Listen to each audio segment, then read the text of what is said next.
Hello, everybody. It's Dave Neal, stand-up comic and host of Bachelor Nation News. We have a very rare Sunday morning video. I'm on vacation here in New England, but I couldn't wait till Monday because last night it was confirmed that Kat Stickler and Bachelorette star Jason Tartick have broken up. Kind of a big deal, not just in the Bachelor world, but just influencers, podcasters. Jason and Kat started dating after he broke up with Caitlin Bristow. She dumped him, as far as I could tell. And we don't know, Caitlin Bristow, that is, we don't know how Kat's and Jason's relationship has ended, but we will share his statement, her video, and why they waited a few weeks for this moment. Before I share what she had to say, I've got her statement here and his statement.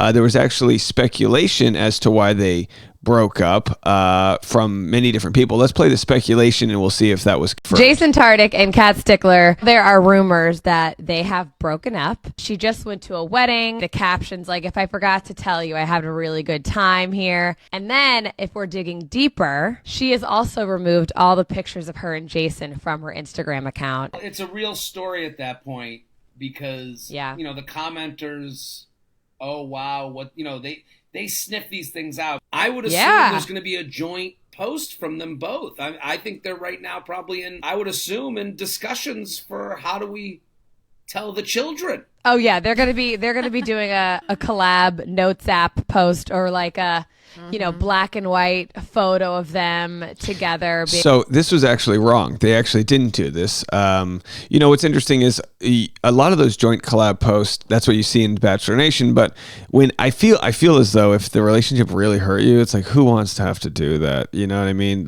We came to this thing, whatever bullshit, whatever. So here's what Kat had to say after a week or so of people wondering. And first of all, this was when people kind of knew 1 week ago when she posted this nice photo without Jason there at a wedding. Whenever there's some sort of pivotal event, why isn't my partner there? Blah, blah, blah.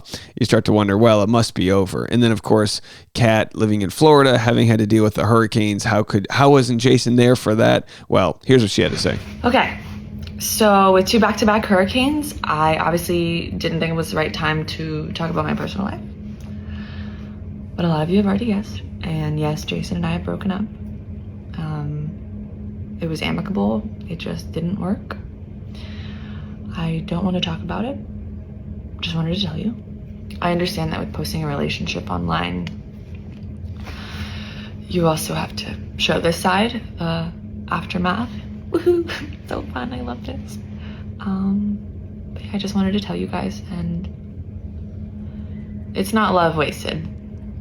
I feel like sometimes it's so easy to think when a relationship ends that the love was wasted, but love is never wasted. So that's all I have to say.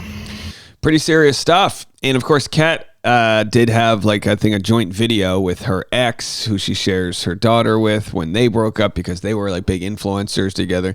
She's got an enormous following. Look at that. TikTok, 10 million. Instagram, 2.4 million. Absolutely beast of a following. But she's also got a daughter. She's not going to uproot her life and move. And I wonder if Jason wasn't vibing with the idea that it's all right, well, if we're going to continue doing this, you have to be full-time here. This is where we're at. You just don't know. You don't know. And it's love, in some circumstances, love is enough. And in others, it's not. It's all right, love's not enough. Or the level of love is not enough. Here's what Jason had to say. I am sad to share that Kat and I are no longer together. It's fair to say that I love hard with all my heart and fall fast. Sometimes in life that works out and other times it doesn't. This time it didn't. Kat has brought me so much happiness and light. She brought out parts of me I never knew existed. I will forever be grateful for her and, of course, sweet MK. This chapter closes amicably and another opens. I'll be rooting for her happiness and I am also rooting for mine. And, look, you can only speculate because they only let you into a side of their life that is accessible and easy, and you don't know why it might not have worked out. Could it have, like I said, there could be the proximity thing. The thing that's annoying to me as just like a casual person who watches this is seeing how intrusive people are. So if you just click on Kat's page here, you've got people, are you and Kat still together? These are people, mental health advocate. Like what? You know what I mean? And we just comment these things on their page. And I know what you might say. You might say, well, Dave, they put themselves out there, so they owe it to us. I always say this. They don't owe you anything. They don't owe me anything. They put out there what they put out there, and that's it. That's the end of the reaction. What they put out is what you consume and nothing more. But is it true that it'll pique the curiosity and make people invested in their lives? Sure, of course. And, sometimes people, when they break up, they'll monetize that breakup by discussing it and writing a book about it, or, doing a 12 days of mess about it, or do whatever the heck they want to do. That's fair. But if you're in Kat's scenario where she's probably doing really well with her audience size, she's probably making good money, and you don't need to monetize it. Good. It's always like someone with 100,000 Instagram followers that might, they might have to sort of like use that energy to push whatever they're doing. She doesn't need to do that. She can go more in the relationship, and he's at that similar size. He's not as big as her. How big is he? If she's at 2.4 million, I'm guessing he's sitting right around the 1 million mark. Let's see. Yeah, just under 1 million followers. But of course, his podcast is doing well. He's got the book. They're both making millions a year. Absolutely. No doubt about it. He's a full-blown millionaire podcaster. So they'll be fine. From that standpoint. Now, Kat, I think women get it worse than men because I think the audience is more women, and I think women are tougher on women than they are men. That's just my thought. And I think that moms also are tougher on moms.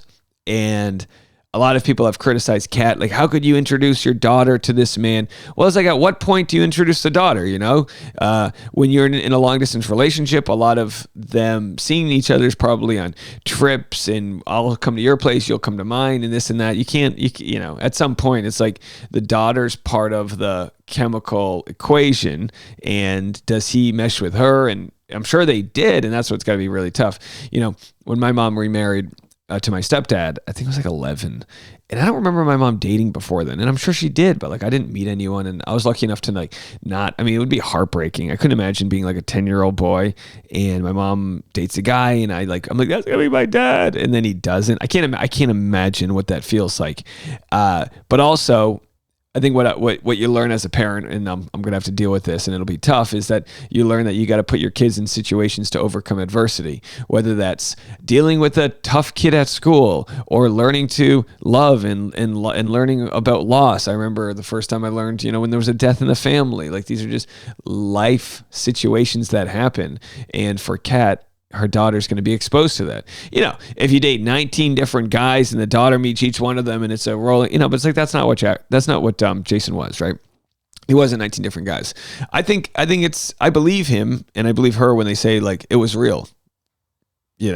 But when you meet people in this new world, it used to be most relationships that happened were someone you met that lived like within a 5-mile radius. It was shocking. My in-laws were neighbors. You know what I mean? It's just shocking how the world was. And now it's like the world's bigger. The world's flat, not physically, but the idea like globalization that the world's flat, in that you just meet people in your industry path. And I'm sure Jason really admired Kat's entrepreneurship and her, business owning. And I'm sure they bonded over that, just like I'm sure Jason bonded with Caitlin Bristow over that. A lot of people said they had a lot in common. I'm sure they did. I'm sure Jason will enjoy some single life. God knows, going from one relationship to another kind of like serious relationship is probably tough. Though, again, and I'll just end it with this. A lot of commenters will have said things like, oh man, they jammed this relationship down your throat. They monetize it. They were doing all these joint collabs and this and that. Who cares? I'm sure they enjoyed cashing those paychecks. I'm sure it's fine.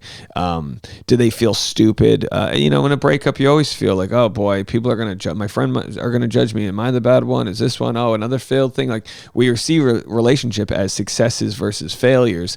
And I think we need to change the way we look at that. Not necessarily a failed relationship. It just It's just they pursued it to all available ends, and then it ended, and that's it. All right, folks, go Patriots. Drake May starting, new rookie here, so we'll see if they can do okay. Who knows? And it's a special day for my family as we celebrate the anniversary of my grandmother's passing. So that's what we're doing today. She'd be 90 years old. I guess it's just a good lesson. Relationships end, life ends, and how we live in between the two is what we'll remember. So I hope everyone has a great day today. Bye, everyone. Oh, and by the way, before I end, I will have a podcast up tonight with any more information about this on the Rush Hour podcast that drops at midnight for Monday morning. So I know we have a sort of a holiday weekend, but of course your boys not taking any breaks. I'll be here tomorrow. So definitely subscribe to the podcast, The Rush Hour with Dave Neal. Bye.